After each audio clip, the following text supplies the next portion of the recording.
kepada seramai 415 orang yang mendapat bantuan kali ini, termasuk air pesona. Mereka begitu terharu, gembira di atas bantuan daripada Yang Mohd Menteri Besar Datuk Anwar Aziz, kerana ini merupakan satu rahmat, nikmat apabila negara ke arah kemajuan, ekonomi bertambah dan mereka mendapat insentif daripada kerajaan. Saya bagi pihak DUN mengucapkan banyak terima kasih kepada Yang Mohd, Kerajaan Negeri. Saya rasa gembira. Lagi-lagi masa Deepawali kami ni dapat pembantuan ni kan. Jadi sedikit sebanyak boleh bantulah. Saya pun akan beritahu, ramai orang masih tak tahu lagi kan. Tapi saya syukurlah. Terima kasih dan terima kasih pada Menteri Besar Johor.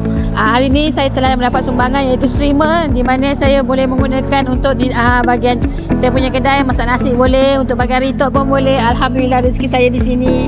Dan juga saya ingin mengucapkan ribuan terima kasih kepada Johor lah kerana bantuan kasih Johor 2025. Bantuan air pesona ini merupakan bantuan ekonomi untuk membantu mereka-mereka yang ke arah perniagaan. Dan hari ini kita sumbang simbolik je 10 orang, tetapi ramailah menerima daripada air pesona daripada Yayasan Pembangunan Keluarga.